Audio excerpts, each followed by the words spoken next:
So moving on with the privacy engineering, though a lot has been said about consent, including the recent BRD document on my channel, I thought we should touch base on consent again with respect to when we talk of privacy engineering. So welcome to my YouTube channel. As discussed, we are going to talk about consent management systems again today, and you see new content on data privacy every day. Why are we talking about this? Well, consent is a very important and interesting thing. Why is it interesting? We unfortunately have the idea or the logic of trusting people. The word unfortunate because I have cases where people give you things in writing on email and then deny about it later on. So can we let consent be also left like that? The gaps could be either side. It could be the user who gives the consent and later says, I didn't ask for the service. Or it could be the fiduciary who unfortunately misuses consent deliberately or by mistake and denies anything. So consent management is the most important thing when it comes to data privacy.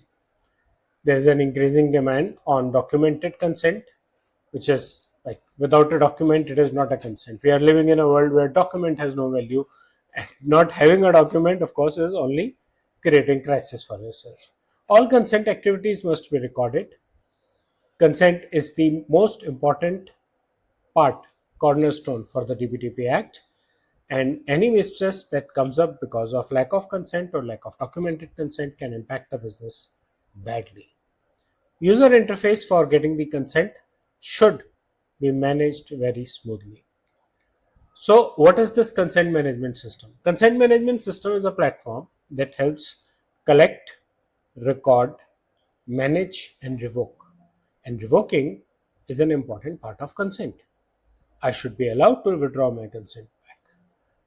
The consent management system, which allow me these features, can be available on my website or any web page or in part of the application that I offered you for services with. It should definitely include the capability of logging each and every activities and APIs for allowing sharing consent with third parties. That's very important because how would you prove that you had consent if you don't log that you have a consent?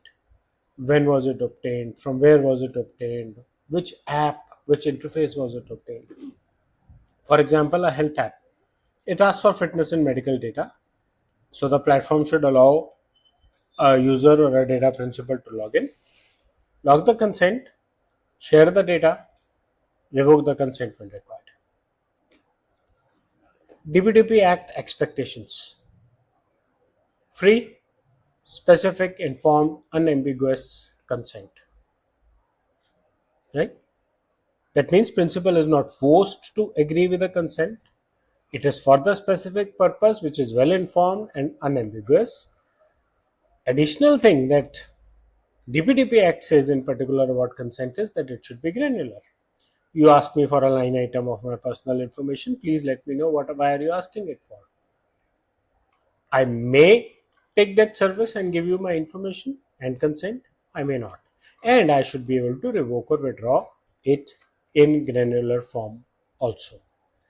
Verifiable consent logs and consent should help me in interoperability.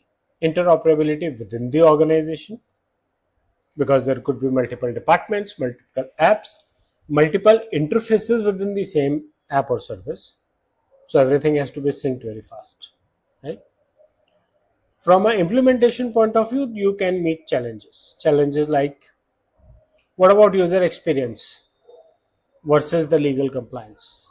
Are you compromising on the user experience because of some compliance issues? How do you handle consent revocation properly? How do you do third party sharing and tracking of third party sharing of consent?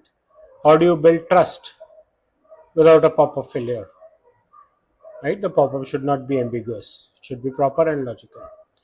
So as the next step, you should audit what data you have, what consents you have, and how are you collecting and storing that data and that consent. How are you managing the logs of consents?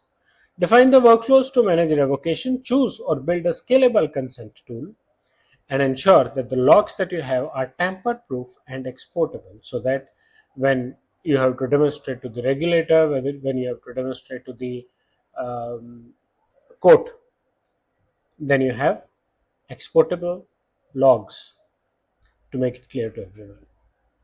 So that's about consent management system with respect to privacy engineering. I hope you like the content of the video. Please press the bell and the like icon, subscribe to my YouTube channel, and share your feedback in the comment section. Thank you.